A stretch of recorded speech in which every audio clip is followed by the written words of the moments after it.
Buenas noches. El día de hoy voy a exponer a Isidoro de Sevilla. Bueno, Isidoro de Sevilla ha sido un autor muy importante en lo que es la Hispania visigótica y por sus escritos ha sido muy importante precisamente.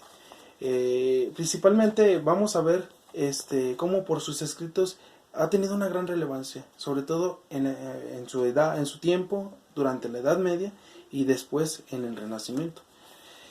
Bueno, Isidoro de Sevilla, no tenemos muchos datos de él. Los pocos que tenemos los alcanzamos a percibir precisamente desde sus escritos y algunos otros autores que han hablado acerca de Isidoro. Y por eso precisamente nuestra exposición la abordaremos en dos partes. La primera parte hablaremos acerca de su vida, es decir, los datos más irrelevantes que hemos encontrado acerca de su vida. Y no nos vamos a detener tanto en su vida, sino precisamente en sus escritos, que como hemos visto son los más importantes. Solamente hay uno. Ese escrito más importante, el cual vamos a analizar de manera general, primordialmente para no ocupar mucho nuestro espacio, vamos a analizar solamente de manera general uno de sus escritos, el más importante. Y luego de este escrito vamos a sacar una parte que me ha parecido muy interesante, que es precisamente un mapa que narran ahí, que se dibuja, que se plasma en este escrito de Isidoro de Sevilla, en este libro. Este mapa es pues una forma de concebir el mundo en aquel entonces. Isidoro lo hace de una manera muy, podríamos decirlo, cristiana, en la cual utiliza la Sagrada Escritura para manifestar lo que se concebía como la tierra en aquel entonces. Y bueno, se me hizo interesante precisamente porque como un autor, un sacerdote, un obispo, puede ser posible de enseñar a su gente de ese tipo de formas, ¿no? Enseñarlo a partir de escritos, enseñar a su gente, y bueno, y cómo enseñarle cómo se concebía aquel entonces la tierra. Y no solamente en aquel tiempo, sino que son escritos que se quedan para la historia. Y al momento de quedarse para la historia, los podemos estudiar nosotros de manera más profunda y entonces podemos entender cómo se concebía el mundo en aquel entonces. Y esto, como decía, se me hace importante porque siento que Isidoro es un pionero, un parteaguas de lo que viene siendo la geografía. En la Edad Media tardía, se va a estudiar la geografía, se va a investigar más sobre la Tierra. Pero ya de esta manera Isidoro lo hacía. No quiero decir que es el primero, que es el único, sino que tal vez en su tiempo ya había personas que se dedicaban a esto anteriormente, pero es muy representativo, sobre todo por lo que es, por lo que implica en la iglesia y por lo que implica para nuestro estudio. Por lo tanto, entonces ahorita vamos a ver nuestra exposición en la primera parte, que es la vida de Isidoro de Sevilla. Bueno, en lo que es la vida de Isidoro de Sevilla, tenemos que resaltar principalmente que es el último padre de la iglesia de Occidente, del cual se va a abrir, se termina la Edad Antigua y se empieza la Edad Media. Esto en motivos de estudio, porque por ejemplo hay otros que dicen que la Edad Antigua termina con la caída del Imperio Romano de Occidente. Y sin embargo, pues esto es sobre todo para motivos de estudio de la historia, principalmente de la historia de la Edad Media, de la Edad Antigua. Pero ahorita no nos interesa mucho, porque lo que vamos a hacer es hablar acerca de Isidoro de Sevilla. Bueno, hablando ya propiamente de su vida, vemos que Isidoro de Sevilla nace en el 560, en el seno de una familia católica, cristiana, que estaba, se encontraba se me fue el nombre, en Cartagena, España, y que después se migran a Sevilla.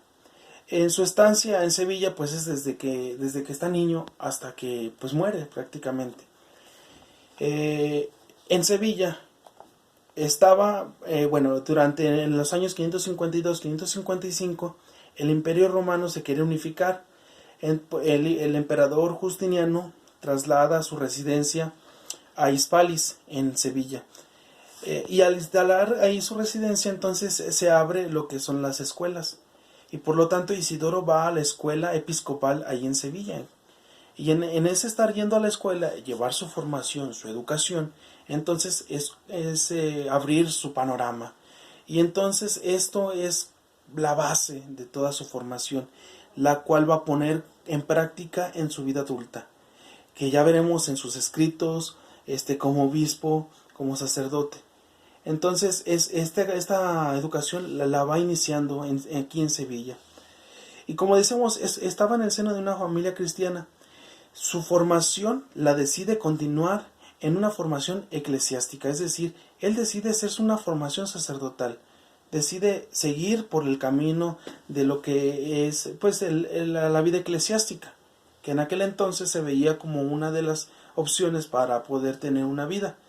Entonces decide él hacer este camino, una vida eclesiástica, y en su formación eclesiástica pues la va llevando progresivamente. Entonces vemos que es una familia de cristianos precisamente porque su hermano Leandro de Sevilla va a poder, bueno, más bien porque su hermano Leandro de Sevilla es obispo. Y entonces en el 599, 601, Isidoro de Sevilla le cede en la sede episcopal de Sevilla. Esto, pues, entonces podemos resaltar pues que su hermano, Isidoro de Sevilla continuó una buena formación sacerdotal y hasta llegar a la sede episcopal sucediendo a su hermano.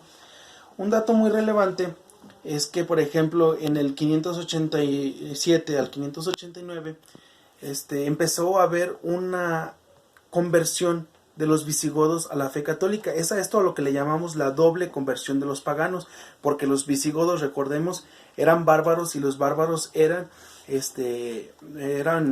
fueron convertidos a la fe cristiana, pero del arrianismo, y después se convierten al catolicismo. Esto es una labor muy importante. Esto le tocó a Leandro de Sevilla como obispo, pero es muy importante porque Leandro como obispo pues fue capaz de impulsar a toda su gente, sobre todo a los sacerdotes, para que convirtieran a estas personas.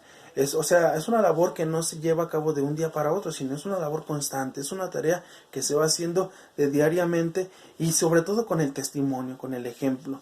Y entonces eso es lo que tenemos que resaltar, cómo Leandro de Sevilla implica hace un esfuerzo para hacer esta conversión.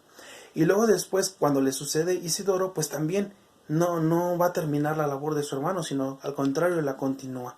Entonces es muy importante pues cómo Isidoro continúa la labor de su hermano y hace posible pues que esta conversión. Y bueno, ya estando Isidoro propiamente en el episcopado, más o menos 35 años de episcopado, le toca toda una problemática política, precisamente porque se empiezan a querer unificar la España, es decir, a que España sea unida y después se independice del Imperio Romano, esto aproximadamente al 621, para que son situaciones sobre todo políticas que buscan aumentar, más bien que buscaban la división ya de independizarse del Imperio Romano y ser un territorio, ser una nación autónoma, una nación propia. Y bueno, a Isidoro le toca toda esta situación. Bueno, también Isidoro, por ser un gran sabio, un buen obispo, le toca ser presidente del Cuarto Concilio de Toledo en el 633. Esto es relevante porque deja ver pues que su formación no ha sido en vana, sino que la ha llevado bien, ha sido un buen sabio que precisamente ha llegado a ser presidente de un concilio.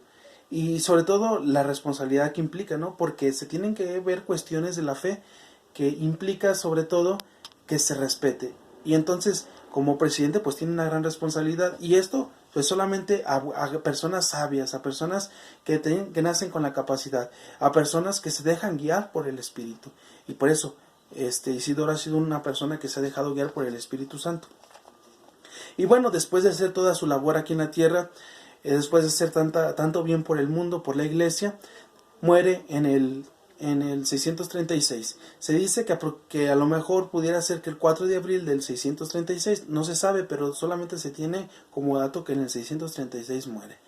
Y bueno, por su gran labor y por ser un gran enseñador, un gran docto, una gran persona, un gran santo, el Papa Inocencio XIII, en el año de 1722, le da el título honorífico de doctor, un título que solamente pocos santos en la Iglesia lo tienen, precisamente por su gran sabiduría, por su gran impulso hacia la Iglesia y por su gran amor al Evangelio. Bueno, pues aquí hemos terminado nuestra primera parte del video. Ahorita continuaremos con la segunda.